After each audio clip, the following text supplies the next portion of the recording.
Are you or you know someone who can't stay put, always doing something, working on something? Are you a performer who hates to perform? And performance is everything for you, and yet you dislike performing. It's almost like you are like a stick puppet and an outside force is making you move. Today, let's talk about the performer who hates performing. Are Filipinos truly bilingual? We use the same language at home but speak in love languages foreign to each other, together but separated. Kamusta? I'm Roanne, licensed psychotherapist mom, immigrant twice, first generation Pinoy raising my mixed Filipino-American children in America. I found that after visiting 500 Filipino homes, I continue to be a student of the culture. In this podcast, we would be seatmates in this beautiful cultural classroom. And by the way, did I tell you I need my kaping barako straight from Batangas before each class? If you're interested in learning the deep intricacies of the Filipino culture, especially as it merged with American culture, talks about trauma-informed care and deepening your Filipino relationships across generations, which includes my fave topic, Pinoy love languages, you're in the right place. This episode is brought to you by the Inner Child Healing 5-Day Journal. It's a free 5-day journal prompts to get you listening to your inner child. Heal it, transform it, allow yourself to be the fullest expression of yourself. Check your free link in the show notes. Kamusta everyone? It's so nice to be back. This is Roanne, your host for the Pinoy Love Language podcast. Why this topic, you might ask? The performer who hates to perform. Is this you or is this someone you know? Now, when you are compelled to do something, you are compelled to be an advocate for something, you are compelled to say something. When you're compelled to do something, that's why it's called a compulsion. Compulsion almost seems like there's an outside force that's making you do something. When you have that feeling, you're not completely free. And it's a compulsion. And I just gave you an example. Sometimes you also see this with activists. Now, I like activists, but as you know, if you've been out there, not every activist are generated or inspired by the same fuel. So you could think about it as having two vehicles. One vehicle is given the gas of inspiration. It's the good gas. The other vehicle, maybe a gas out of fear. They're doing something to prevent themselves from perhaps feeling something. Now, if you're an advocate and it's an advocate out of love rather than for love, it's very different. I'll talk about that in a moment. Then the difference is when you are running out of the good gas, out of inspiration, out of love, this is doing something for love, you would notice that physically you might get tired, but your spirit is regenerated by your efforts because it's almost like having a cup that's full. If you're full of love, the manifestation, what would overflow from that cup is nothing less than love. But if you are a cup that is doing something for love, hoping you'll get something in return, then you can imagine that as a cup that's not full, half empty, half full, however you want to perceive it. And you're hoping that in giving you'll receive something. Now, it's normal for humans to expect some reciprocity.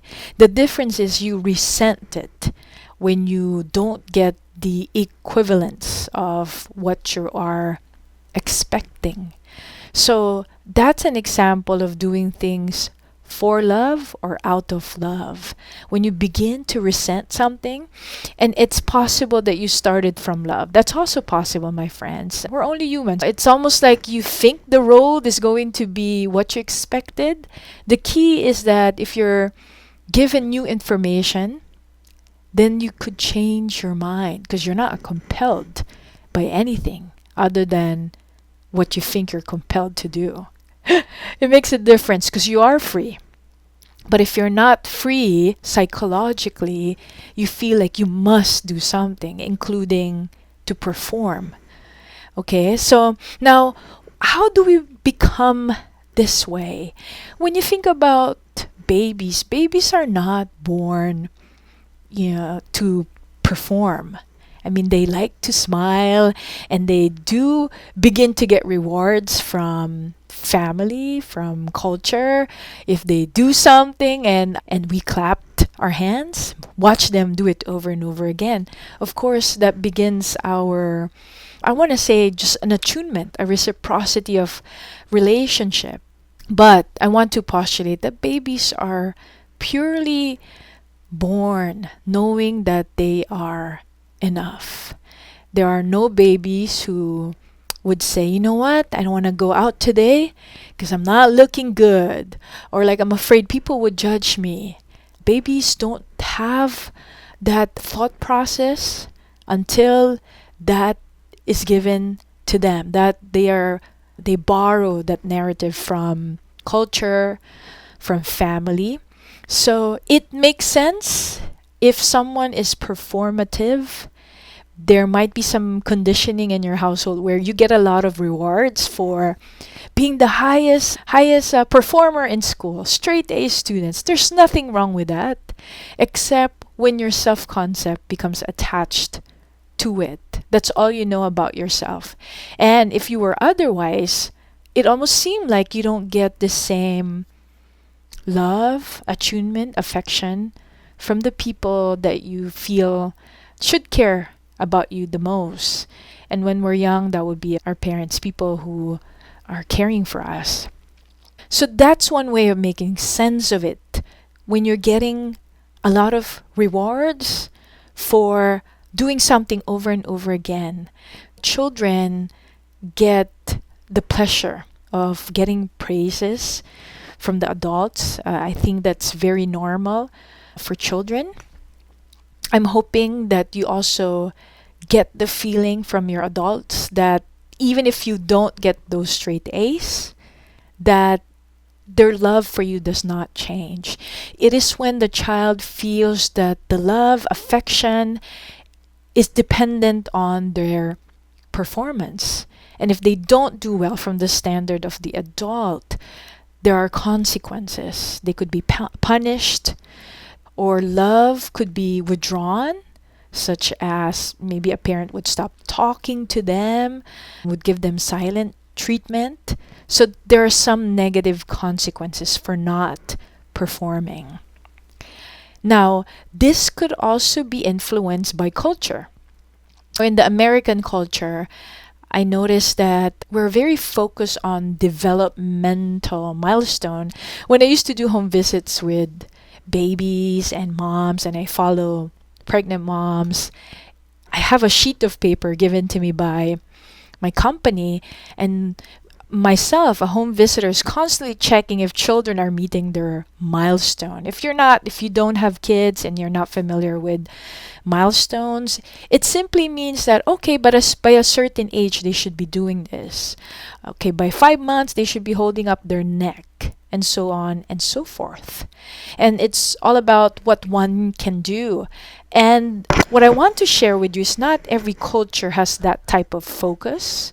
In certain cultures, they won't really know what's wrong with the child. They're not really focused on it until they compare it with other children. We want to be aware of our children's milestone because now in research we know that the earlier we intervene, especially if, let's say, a child could not hear well, see well, that the earlier we intervene, then it's likely that the window of opportunity for them to learn how to read, to talk, would be as normal, quote and unquote, as possible. So we're making sense of why you might be overperforming because culture has rewarded it, including your parents. Oh, that's a good job. And also remember that we humans are geared towards moving towards pleasure and also moving away from pain. Okay?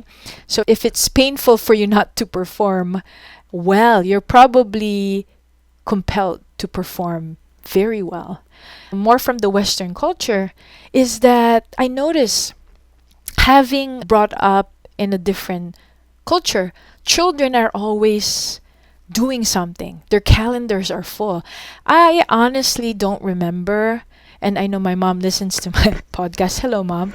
Summer is just meant for children to be children, to explore, to have an adventure.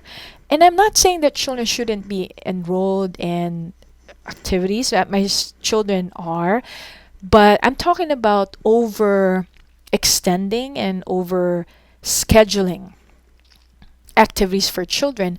And you can understand also, this is not to judge parents in a different culture. There is no system of care which allows the parent to have their children be watched by more of an informal support system. When I say informal, like the tita, in the Philippines, you can leave your child maybe to a neighbor if you trust your neighbor. Pakitingin naman, can you watch my child for about an hour? That still can happen. Or we do have house helpers in the Philippines for those who have the money to do so. So that's one, okay? I talk about several things. What I want you to understand is you've developed a strategy. We all have strategies so that we would survive our current situation. So when you were a child, because the consequence is not positive if you're not performing a certain way, you've developed a strategy. And the strategy to survive is to overperform, to keep doing things. Because maybe if you're not doing things, maybe in your family they call that lazy. And now you have an imagery of lazy that's not positive. So rest is not something that sits well with you, when in fact, rest is necessary for growth.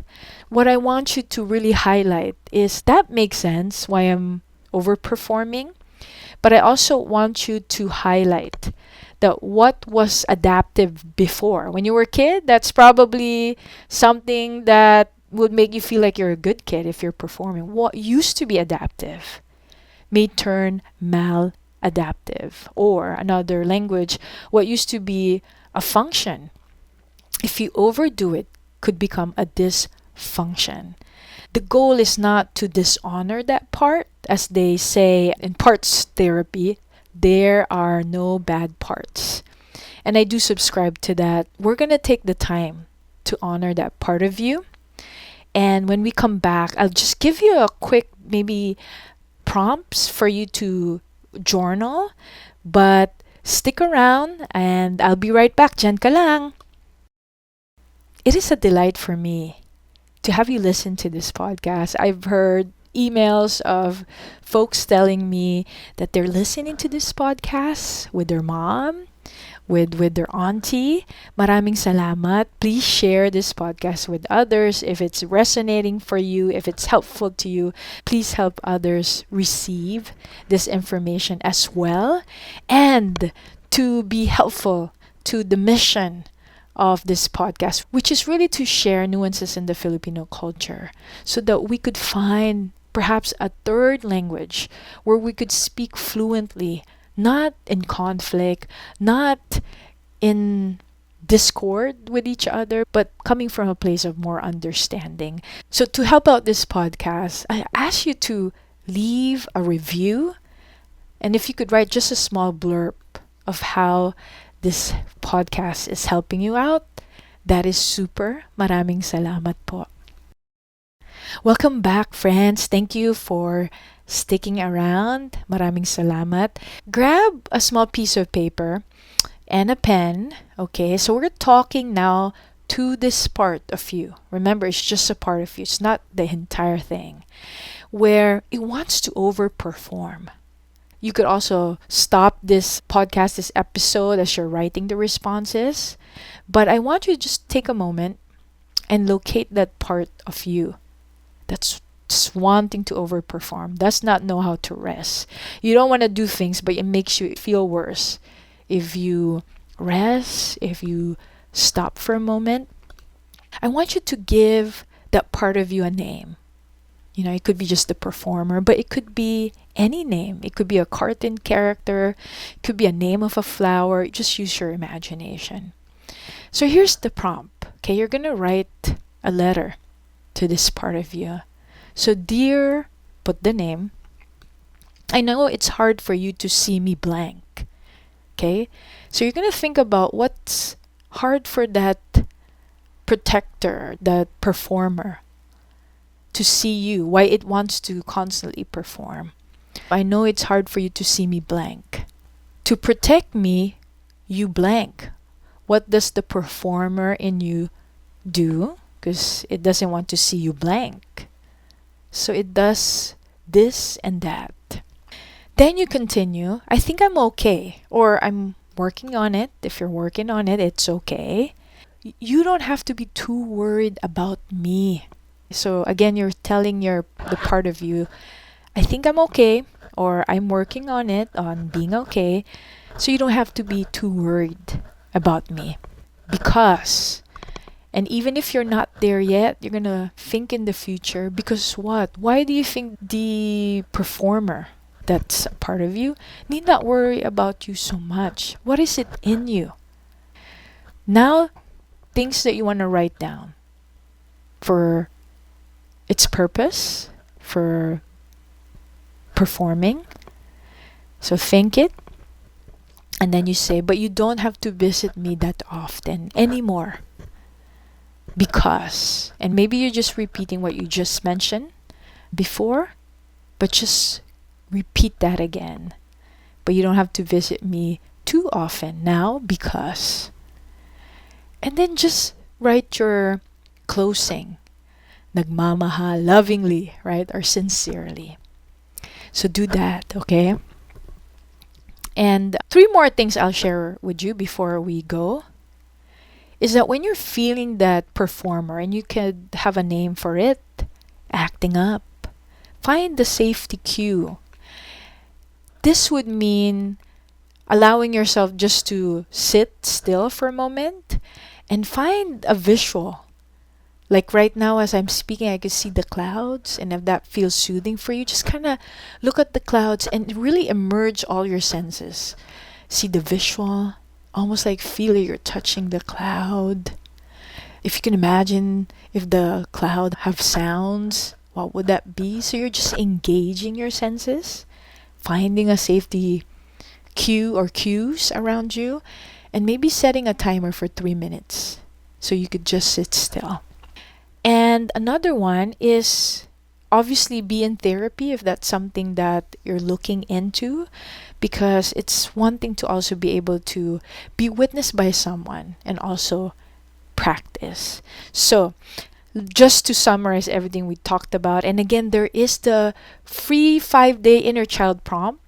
If you just enjoyed the simple prompt I gave you, this one is more creative. It's free. You could find that in the show notes. Here's a few things I want you to remember: that the performer is a part of you that was functional and adaptive before. It was there to help you survive. Perhaps now in your situation, if it's causing you stress, it has now turned maladaptive, or the function became now a dysfunction. Think it, honor it, and practice reading your letter or the safety cue, or look for a therapist if that resonates with you. For now, I want to thank you for listening, and maraming salamat sa uulitin. Bye now!